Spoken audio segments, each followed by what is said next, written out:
And from the day I take the oath of office, we will rapidly drive prices down and make America affordable again. We will end inflation, slash your prices, raise your wages, and bring thousands of factories back to America. With your vote in this election, we will end inflation. We, all of us together, we are going to save America. We're going to save America. We're guessing he just might have a different definition of what it means to save America than the rest of us. Donald Trump, up and down the campaign trail from coast to coast, promised that he, and only he, was the candidate who would lower prices for Americans.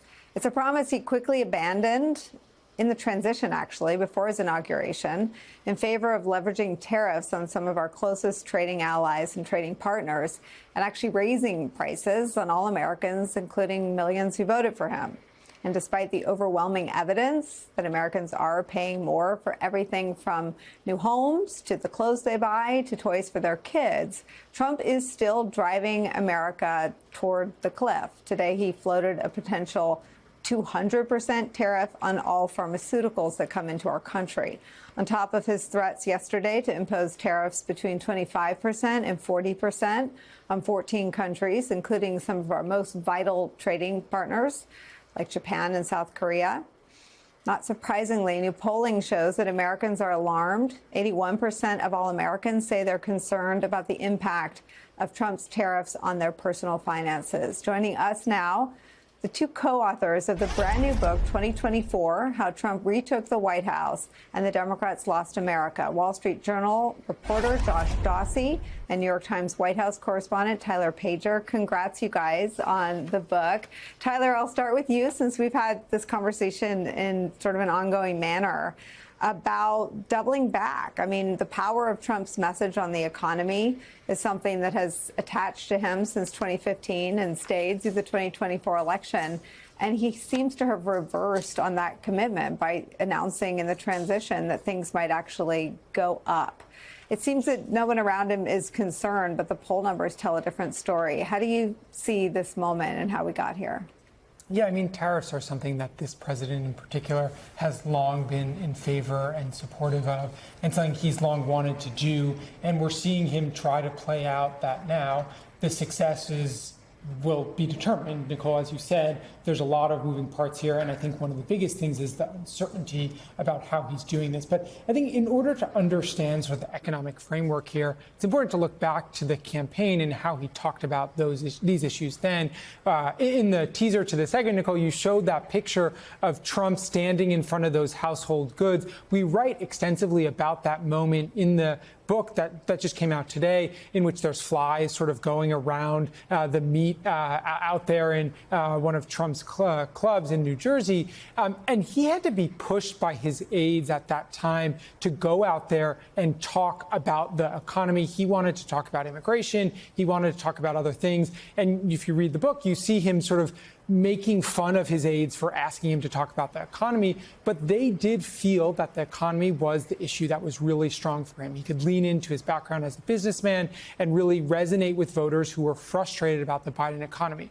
Now, the big difference is he's governing and not campaigning, and how he's able to execute on those promises. I think these uncertainty that we're seeing is a challenge for consumers, for countries, for the global trading market. And so we'll see how successful he is moving forward on that front. Tyler, tell me more about, I remember being on the air that day, and it was really hot, I think. He was at Bedminster, as you say. But you write about the scene. Tell me about what you guys report out from that day. Yeah, our colleague and our co-author, Isaac Arnsdorf, was at Bedminster that day watching that press conference. But before Trump goes out to give those remarks, his aides ask him, it's really important that you talk about the economy. It's an issue that we feel like we're winning. The polling showed that. And he then gets out there and says to the media assembled, my advisors want me to read this. I don't know that I should read this. This is boring. Basically, criticizing his and sort of jabbing at his aides aides that want him to do so. And he does so sort of reluctantly and then moves on to other topics. But it was sort of this thing that we write about in the book that's a larger point, is that Trump ran a much more strategic campaign this time, really leaning into the issues that they felt they had a better chance of winning on, and even cutting, some might say cynical decisions in order to talk about issues that were not super popular for them, abortion being one of them, early voting being one of them. We have a series of memos that the campaign wrote tailored to Trump's interests and the way that he wanted to talk about issues, but getting him to move the goalposts a little bit on hot button issues that they felt would be more successful for them in the election. Josh, what do you sort of take away from the body of reporting in terms of explaining how we got here, where he's in the middle of this very messy trade war by his own measure? There have been no 90 deals in 90 days. He's had this calamitous breakup with Elon Musk that resulted in Musk accusing him of being in the Epstein files. And he's got Alex Jones and some of the fringier figures who've played pretty prominently in his presidency, with Laura Loomer coming in and picking winners and losers in the national security spots. What do you make of where we are now and how we got here? Yeah, I mean, a lot of these figures were also around on the campaign. I mean, we read a lot about Laura Loomer and sort of her flying with him, giving him advice on how he should debate, what he should say. She was the person, according to our book, who's telling him, he should go out and say that they're, eating the dogs and the cats, or they don't have evidence for. But she's pushing him to do that, right?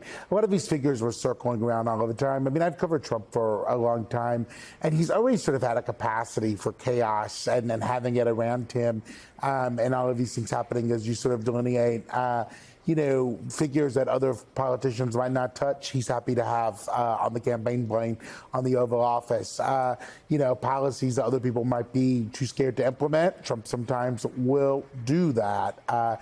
He just, some politicians have more of a fear of sort of touching the proverbial stove, and that's what we showed on the campaign trail. Trump actually wanted to do things sometimes that his team reined him in from doing, and made him sort of win there. But when he came back in, it was clear from the beginning, what he was saying in the transition, he was going to do things his way. He was fully back. And, in the first term, Nicole, you were broadcasting a lot, and we were talking about this at the time. There were lots of advisors who tried to rein him in the White House. You had Reince Priebus, you had Rex Tillerson. What we saw here was you have Susie Wiles, who's probably the key figure in his orbit, as our book shows, and has played out since, who doesn't always try to rein him in. She views her job as managing the staff. You have Stephen Miller, who's putting together a lot of the framework for President Trump's impulses, putting together the orders, doing exactly what he wants. You don't have that coterie of advisors this time who are trying to pull him back. So whether or not you like it, if you're one of his supporters, or you really dislike it and you're one of his critics, it's just a different dynamic. Good evening from New York. I'm Chris Hayes. Donald Trump's administration is facing a full rebellion from the MAGA faithful, the most diehard, the people that spend all day online talking about Donald Trump. Some of the president's most strident supporters are furious at his Department of Justice after concluded there would be no further disclosures of Jeffrey Epstein-related documents, and that, basically, everyone should just drop it and move on. This comes after his Attorney General, Pam Bondi, basically spent months hyping some sort of big reveal from the Department of Justice.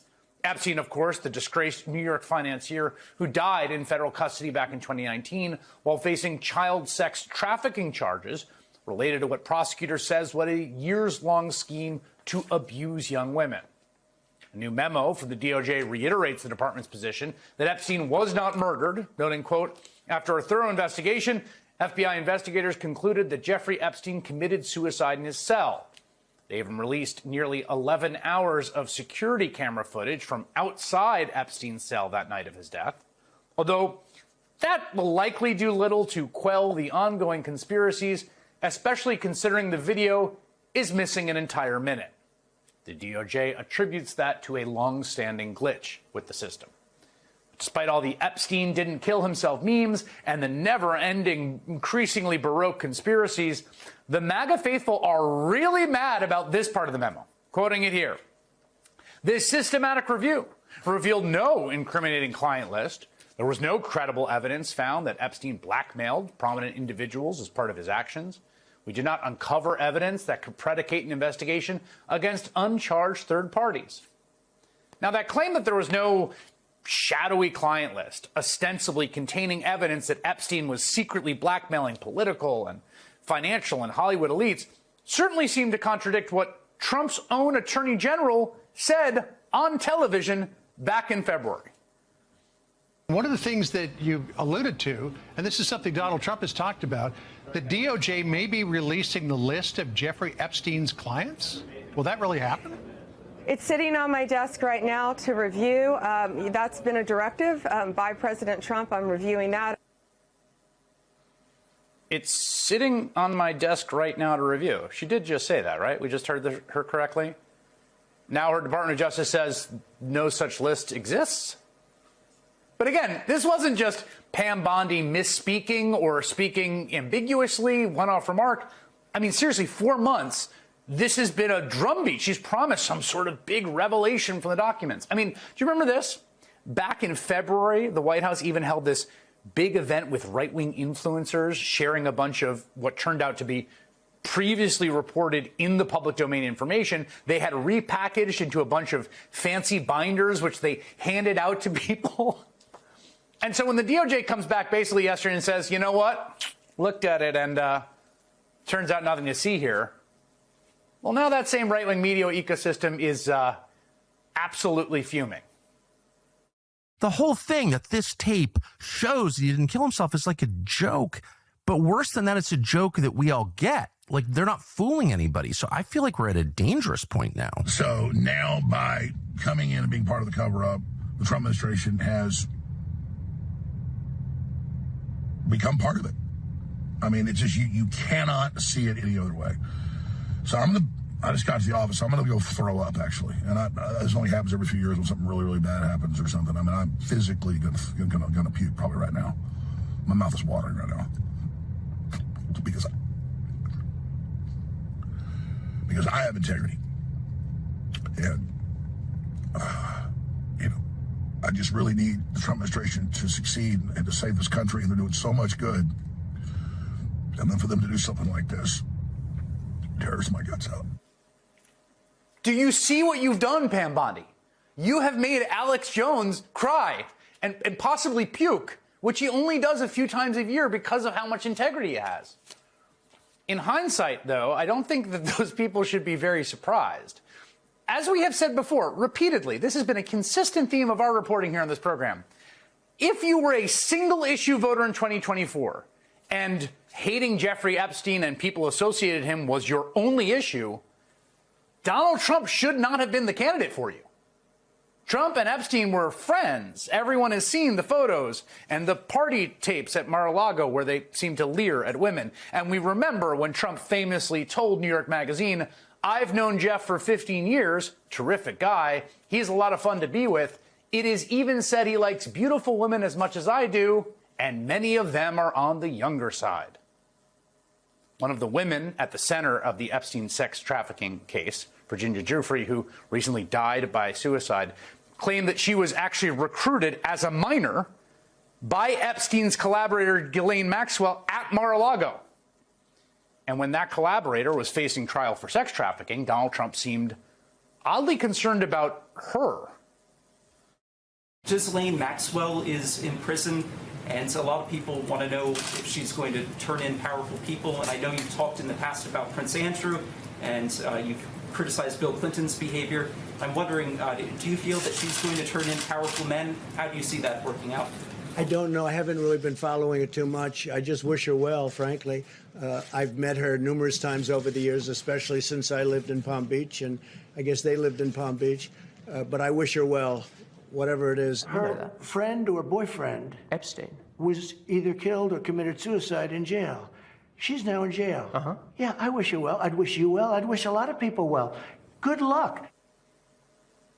Do you remember that? Remember that when Maxwell was being tried for sex trafficking, and Donald Trump was asked about her, and his first instinct was to be like, I wish her well. Used to know her back in the day in Palm Beach, saw her all the time. Now, think back to the 2024 campaign. Do you ever remember Donald Trump talking about Jeffrey Epstein amid all the crazy nonsense he said about all kinds of insane internet sewer gutter stuff? I mean, and then there's the JFK stuff and the Hannibal Lecter riffs you would do. He conveniently never brought this case up. And then when he was asked about it, Trump gave this truly remarkable answer. Americans have lost a lot of trust in institutions, and I think there's been a lot of discussion, especially online and especially with young people. How do we rebuild that trust in institutions? The CIA, the FBI, all those institutions. You're right. Some people think that one way to build trust is to declassify things that everyone's talking about. I know you talked earlier about it. I don't want to be a conspiracy theorist. So if you were president, would you declassify, you can answer yes or no to these. Would you declassify the 9/11 files? Yeah. Would you declassify JFK files? Yeah. Would you, I did a lot of it. Would you declassify the Epstein files? Yeah, I would. All right. I guess I would. I think that less so because, you don't know. You don't want to affect people's lives if it's phony stuff in there because there's a lot of phony stuff with that whole world. But I think I would, or at least Do you think that would restore trust? Help restore trust? Yeah, I don't know about Epstein so much as I do the others. Certainly about the way he died. It would be interesting to find out what happened there because that was a weird situation and the cameras didn't happen to be working, et cetera, et cetera. Epstein, I don't know so much. I mean, this became a huge obsession of the kind of online MAGA right. I mean, really, listen to how then podcaster Dan Bongino spoke about this earlier this year before joining the Trump DOJ. This isn't about Epstein or 9/11 or JFK or RFK. It is, but it isn't. It's about a bigger thing. If you're lying about that, you're lying about everything. Who's on the Epstein tapes, folks? Who's on those tapes? Who's in those black books? Why have they been hiding it? Good question, Dan Bongino. That was back in February. And here is Dan Bongino just 2 months later, now installed as Trump's second in command at the FBI. You know a suicide when you see one, and that's what that was. He killed himself. You want me to get, I've seen the whole file. He killed himself. Kind of a different vibe. This idea that Donald Trump, of all people, was going to be the one to crack the Epstein case wide open was always a ludicrous notion, a weird bit of projection. And it seems like MAGA world has finally figured that out. And despite all the furor from his base, and it's sizable today, Trump is desperate to talk about anything else. Your memo and release yesterday on Jeffrey Epstein, it left some lingering mysteries. Can you say why there was a minute missing from the jailhouse tape on the night of the set? Yeah, sure. Hey, Pam, could I just interrupt for 1 second?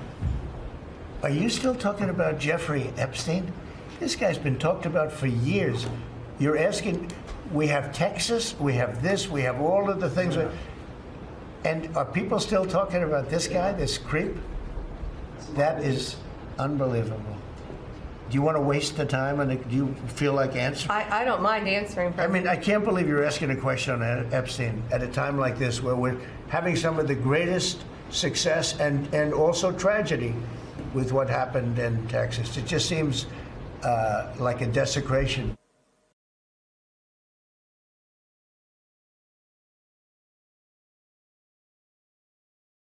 An imposter raising security questions at the highest levels of our government. The Washington Post exclusively reporting that a Marco Rubio imposter is using an AI voice to call high-level officials.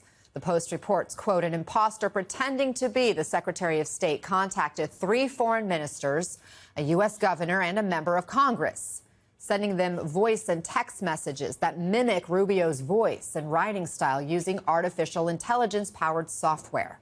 This is according to a senior U.S. official and a State Department cable obtained by the Washington Post. NBC News has not seen that cable. We have reached out to the State Department for comment. But when asked about the cable by the Washington Post, the State Department responded that it would, quote, carry out a thorough investigation and continue to implement safeguards to prevent this from happening in the future. And joining us now is the reporter behind this story, Washington Post national security reporter John Hudson.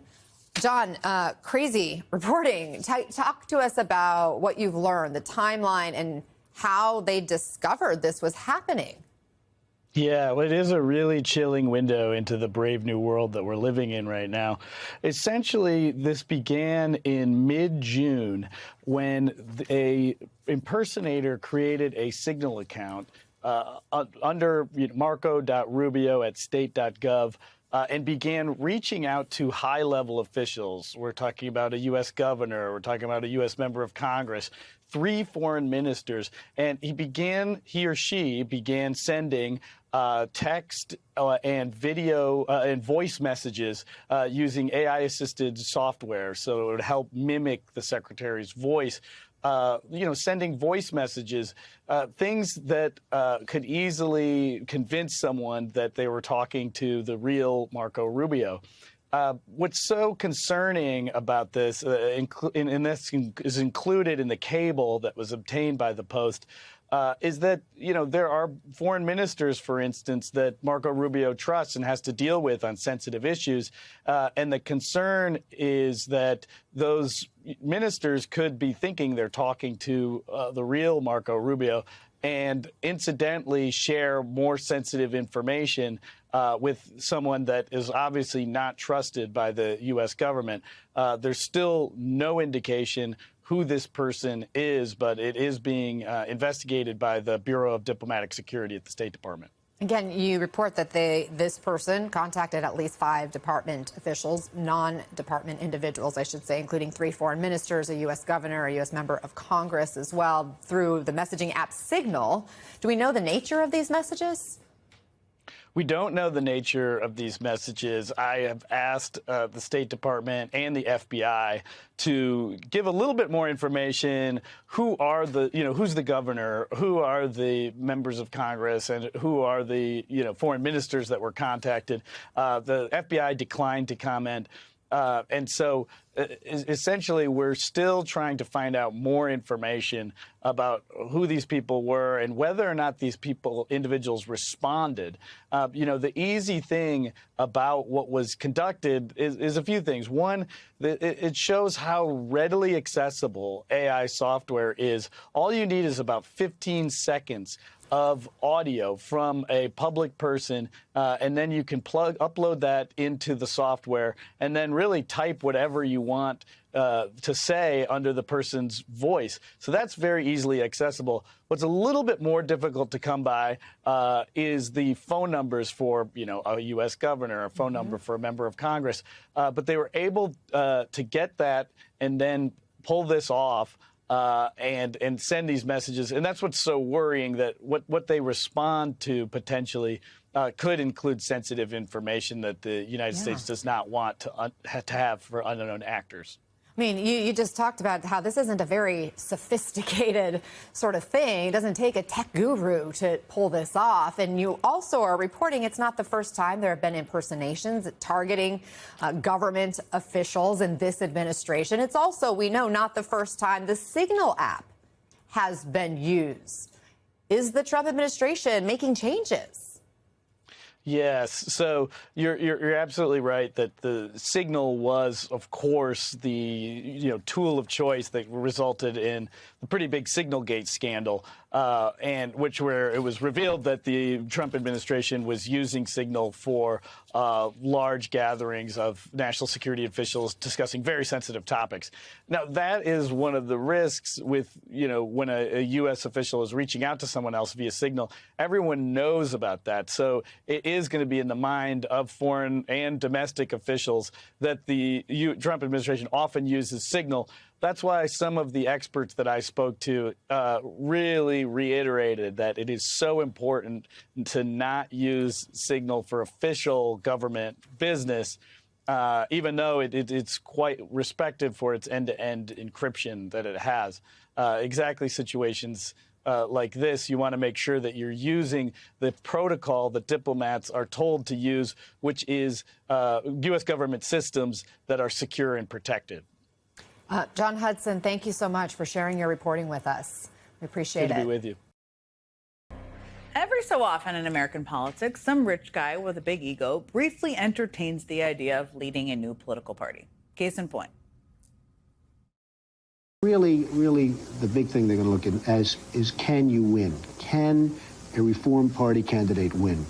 Because I believe I could get the Reform Party nomination. I really want to see if you get that nomination, what happens from there. If I couldn't win, if I felt I couldn't win, I wouldn't run. I absolutely would not run.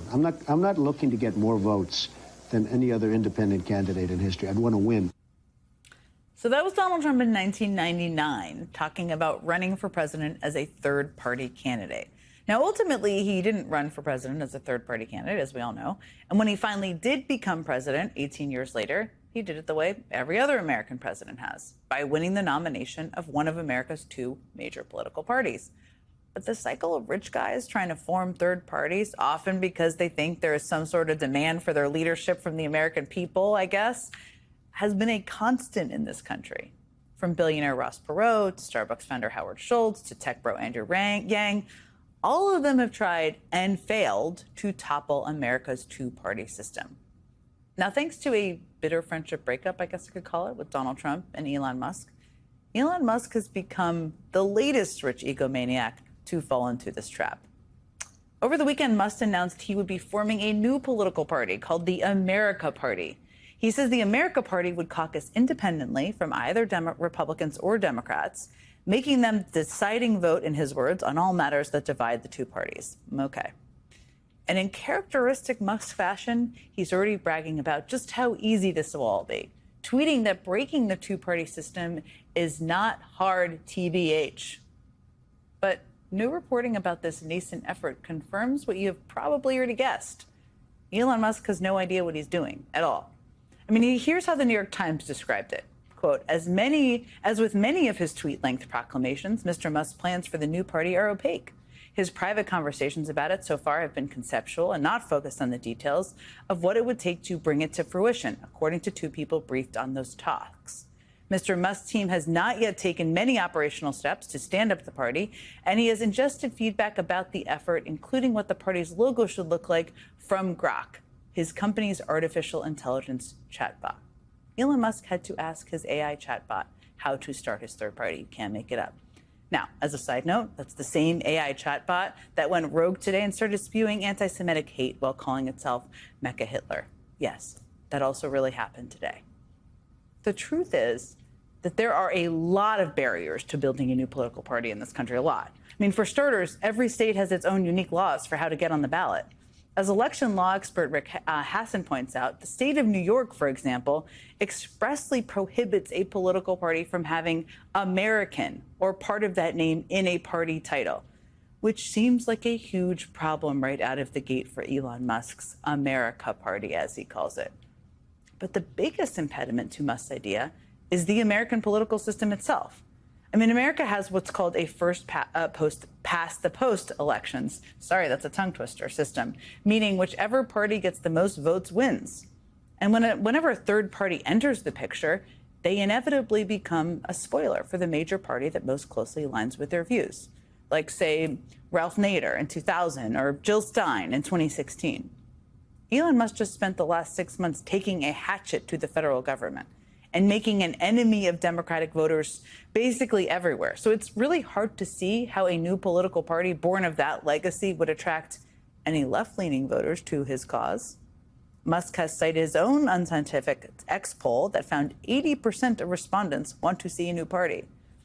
But actual polling finds that 80% of voters in both parties think rich donors like Elon Musk have too much influence in politics. They don't need more, which may be part of why Musk himself is viewed negatively by a majority of Americans.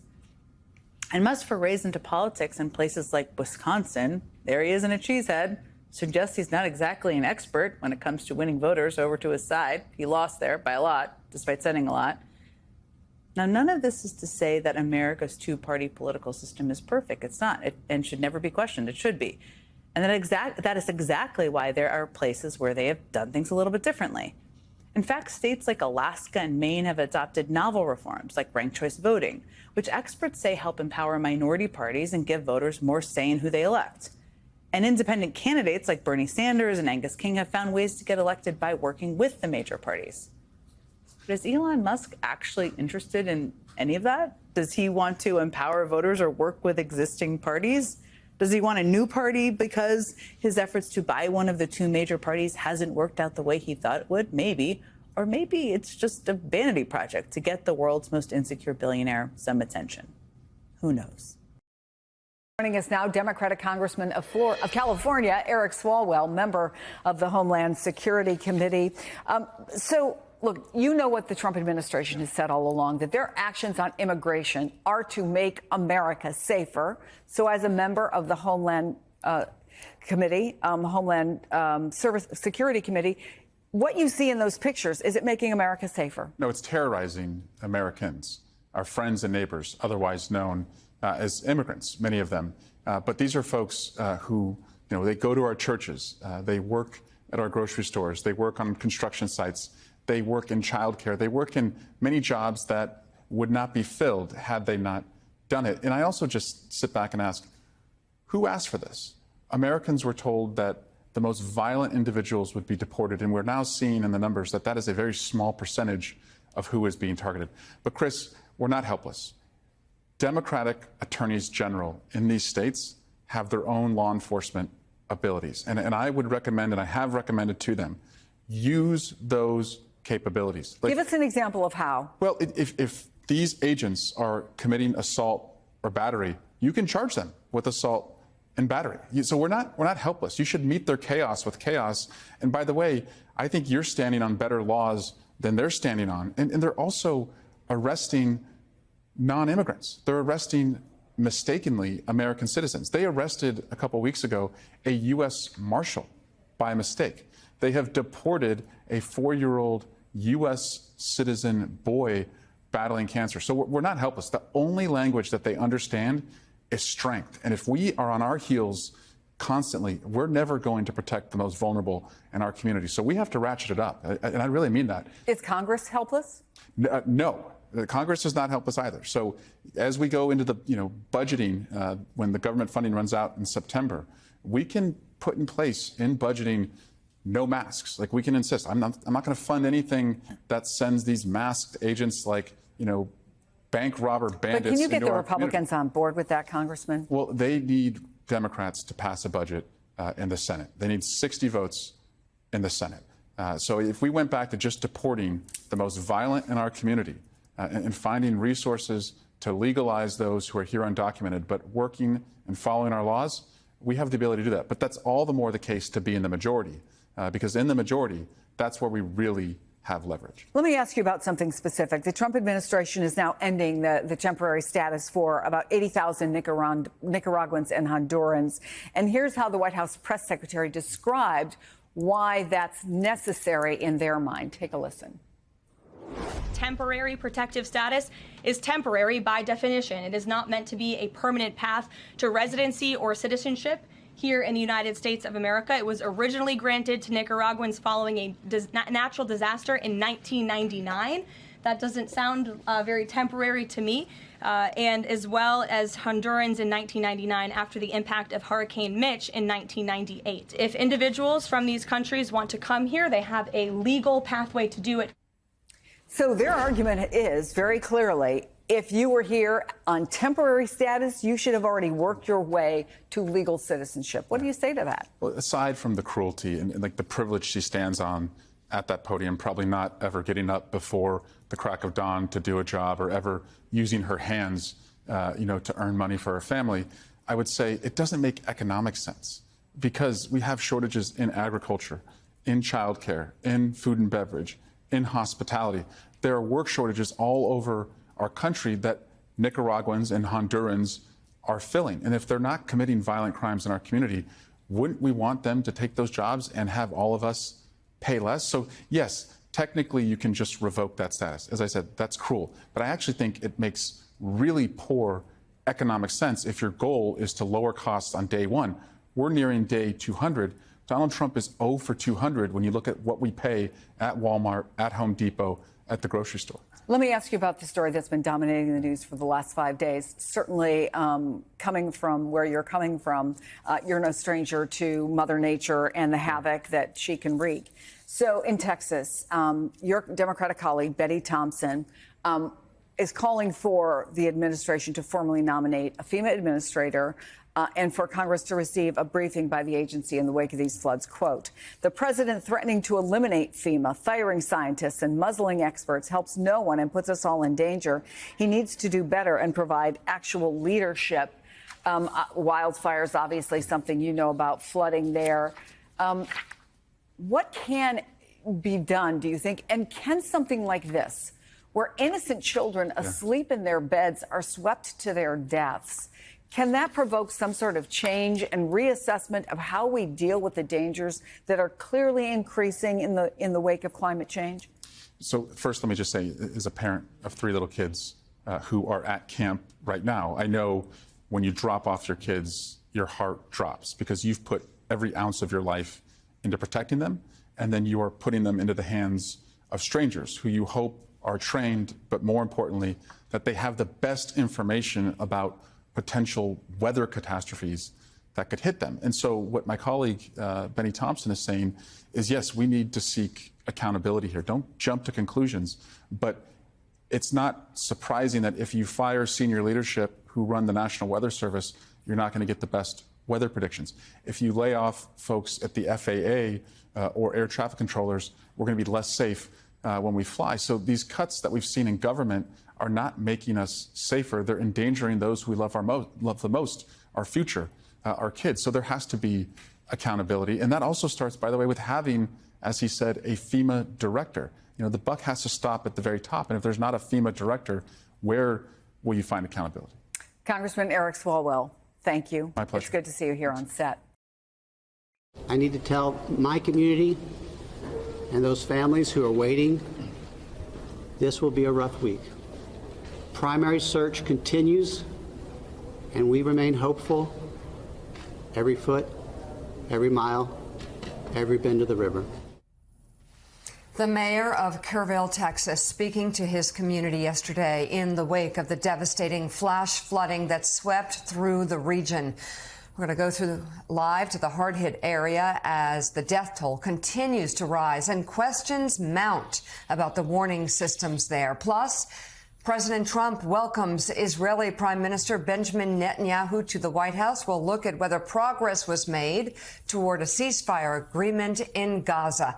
And the Trump administration is facing backlash this morning after a DOJ and FBI investigation found convicted sex offender Jeffrey Epstein did not have a client list. We'll go through the right-wing anger toward the Attorney General on that. Good morning and welcome to Morning Joe. It's Tuesday, July 8th with Joe, Willie, and me here. And we start, Willie, this morning with the latest out of Central Texas. Yeah, good morning, guys. The death toll, as you mentioned, Mika, from those devastating floods now has risen to more than 100 people across 6 counties. The majority of those killed in storm-ravaged Kerr County, where local officials say 28 children are among the dead. That county is where Camp Mystic is located, a beloved, nearly century-old summer camp for girls. Camp officials yesterday say they're grieving the loss of 27 campers and counselors following the catastrophic flooding on the Guadalupe River. 10 girls and 1 counselor from the camp still missing this morning. We're learning more as well about some of the victims of the deadly storm that swept through parts of the state. Blair and Brooke Harbor, just 11 and 13 years old, were vacationing with their family in Hunt, Texas, camping when pounding rain and floodwater ripped through the area. When rescuers recovered their bodies on Saturday, the sisters were found with their hands locked together. That's according to a relative. 4 days out now from those raging floods, rescue crews still not giving up on the search for survivors, continuing to comb through the region in their search. But more rain is expected in central Texas over the coming days. The National Weather Service extended some riverside flood watches and warnings through Thursday, telling residents to remain vigilant, Mika. And as some officials in Texas continue to criticize the National Weather Service in the aftermath of the fatal floods, an investigation by NBC Dallas Fort Worth found the agency first issued a warning 12 hours ahead of the surging waters. Troy Kimmel, an Austin-based meteorologist and emergency manager, told NBC he believes the Weather Service issued timely alerts with the best information available. The question remains, did those alerts reach the people who needed them the most? Hard-hit Kerr County does not have a weather siren system, in part because some local officials felt it was too expensive to install.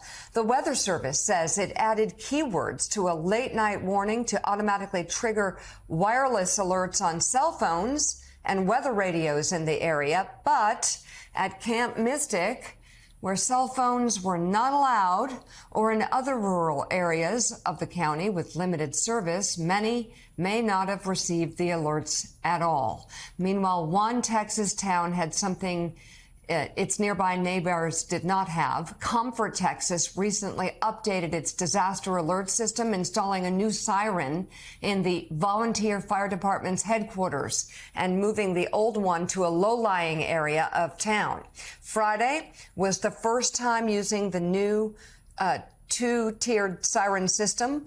Officials say no one in Comfort died as a result of the floods, and perhaps, Willie, it was the sirens. Yeah, it may have been, especially since we're talking about something that happened in the middle of the night when people are sleeping and maybe not hearing an alert or seeing one on their phone. Let's go to Texas, where we find NBC News senior national correspondent Jay Gray. He is in Kerrville this morning. Jay, what's the latest there? Yeah, good morning, Willie, Mika, Joe. Let's start with that search, the rescue and the recovery. It is still going on around the clock here.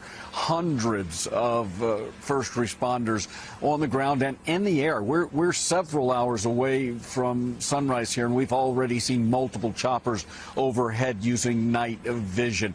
As you talk about, more than 100 have died as a result of the storms here. That number expected to grow. And officials for the first time acknowledging they're not really sure how many are missing at this point, saying, and I'm quoting here, it's a lot, dozens still missing as that search continues. I want to give you a look at some of the devastation left behind by these floodwaters.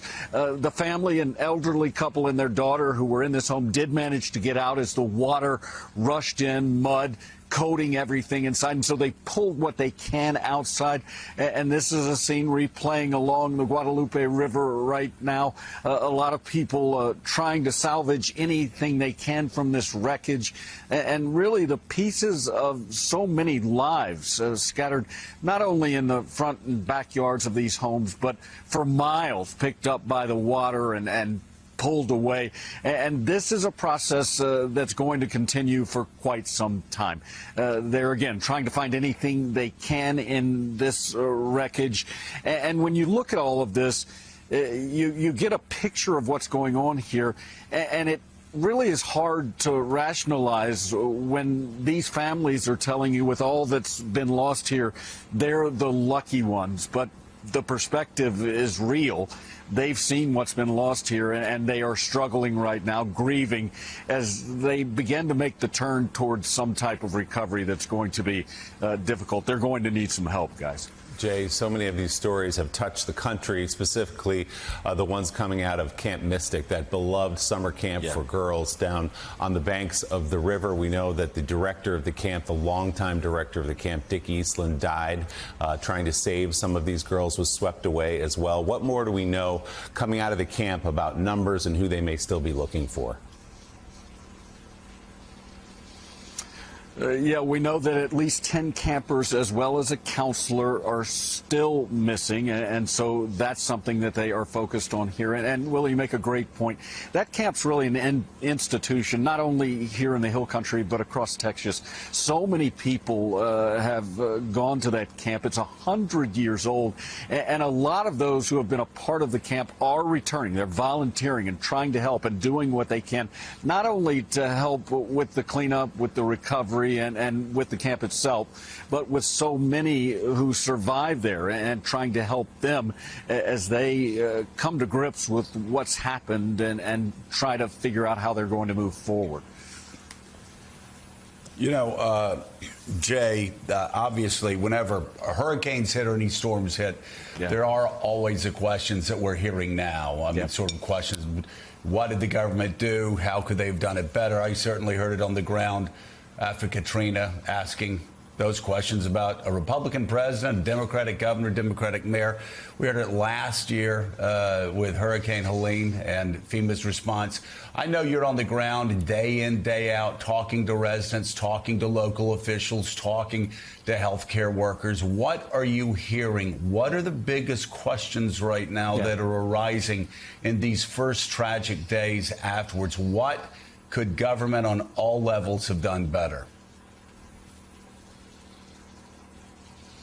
Yeah, and Joe, I think you make some great points there. It is a frustration for so many here that there was not some type of warning system in place, that they did not have sirens, even though it was looked into by the council here and by so many across Kirk County. It just wasn't something they decided to do, and so that's very frustrating in light of all that's been lost. I have to be frank, while they do talk about that and while they do want to find answers for how to move forward, I don't think for the most part the people here in the strike zone are focused on finding fault right now. They're way too busy. They've got to clean up areas like this. They've got to bury those who've been recovered, lost, and they've got to try and find those that are still missing. And so it's definitely an issue. It's definitely a problem. And there are questions about how the warning system worked and with areas that don't have cell service or where it's sketchy at best. There's got to be a better answer to all of this. But I'm going to be real honest. Right now, that's not the primary focus. Of course not. NBC News senior national correspondent Jay Gray reporting live this morning from Kerrville, Texas. Thank you so much. Man. We greatly appreciate it as always. And you know, Willie, those questions do come. They should come. But as Jay said, right now, we're in the middle of an active search. I will say the thing that seems to stand out the most right now, obviously, is the decision not to spend about $50,000 on an early warning system for the area most grievously hit, just because they believed $50,000 was too expensive. Yeah, there are a lot of those stories coming out in the details about warnings given or not given, and to these people camping on the banks of this river, to those sweet girls and the staff at Camp Mystic. Those questions will all be asked and investigated, and perhaps some things will change because of it. But I'm sure you too, Joe, have heard personal stories from people the way I have too. We've got friends in Dallas and Houston and all over the place who either had kids there or kids who used to go there, or they were counselors there, and what a special place this was, and how devastating, obviously, this is to the families who've lost children, those holding out some hope that their child may be found somehow, some way, all these days later now. It's just devastating and truly, truly heartbreaking.